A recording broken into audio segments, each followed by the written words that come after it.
Viruses के बारे में।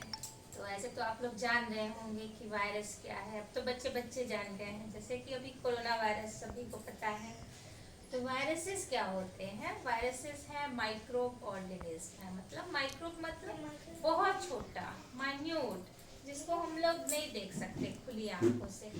तो इसको देखने के लिए हमें चाहिए बहुत ही हाईली सोफिस्टिकेटेड इलेक्ट्रॉन माइक्रोस्कोप, जिसके थ्रू हम इसको देख सकते हैं, अच्छे से देख सकते हैं। फिर उसका जो है ना स्टडी किया जाता है, फिर वायरस पे वैक्सीन बनते हैं और भी बहुत कुछ है वायरसेस का रोल। तो वायरसेस क्या है? ये तो ना मतलब लिविंग है और ना ही नॉन लिविंग है। लिविंग इसलिए नहीं है क्योंकि ये आउटसाइड बॉडी जब हमारे रहता है तो ये लगता है जैसे कि डस्ट पार्टिकल की तरह तैर रहा है हवा में।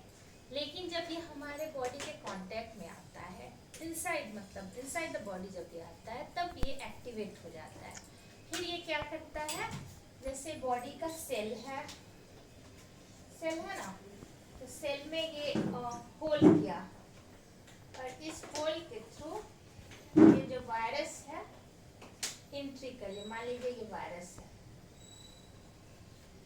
ठीक है, तो ये क्या किया, एंट्री कर लिया बॉडी के सेल के अंदर। फिर ये क्या करता है, बॉडी का जो जेनेटिक मटेरियल होता है, होस्ट के बॉडी के जेनेटिक मटेरियल, उसको ये हाईजैक कर लेता है।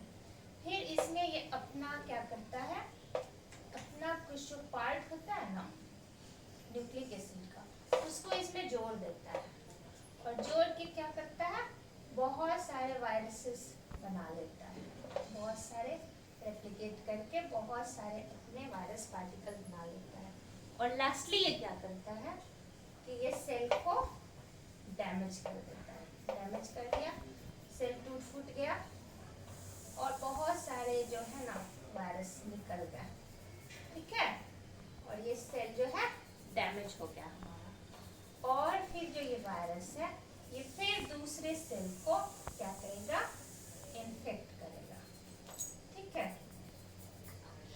तो ये जो अभी कोरोना वायरस हम लोग सुन रहे हैं, जान रहे हैं, तो ये क्या करता है, ये भी यही काम करता है। बॉडी के अंदर आता है, हमारे सेल में घुस जाता है और बहुत सारे रेप्लिकेशन करके अपने नंबर को बढ़ाता है, ठीक है, मल्टीप्लाई करके, और बहुत जल्दी ये मल्टीप्लिकेशन करता है।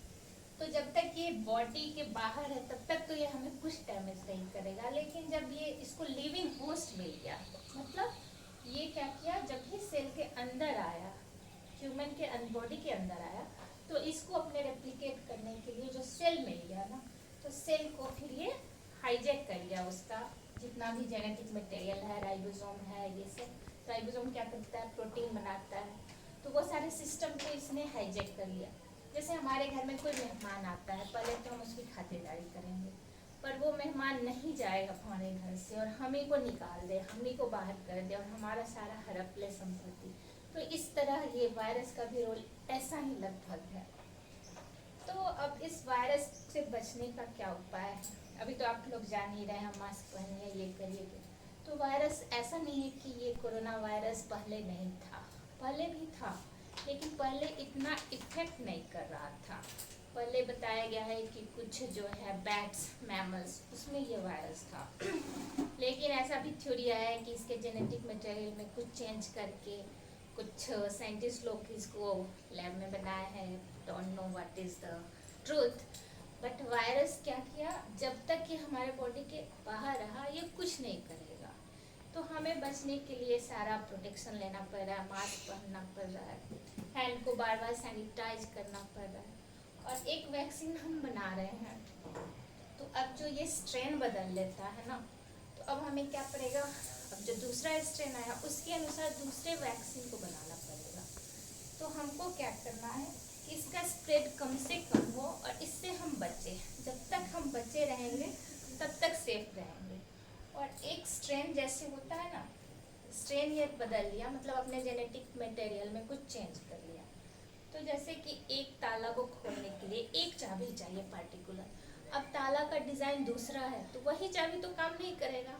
तो इसी तरह जो वैक्सीन नया बनाना पड़ेगा, फिर जैसा नया स्ट्रेन का वायरस है फिर उस पर रिसर्च होता है, और ये वैक्सीन प्रोडक्शन इतना इजी नहीं होता, लंबा प्रोसेस होता है।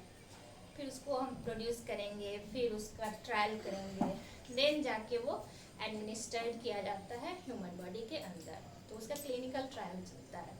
तो अब थोड़ा बहुत आप समझ गए कि वायरस क्या होता है।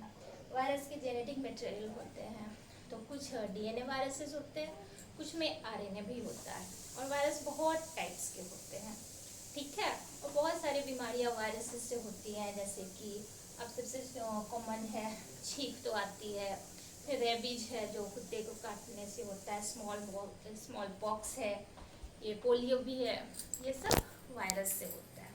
Thank you.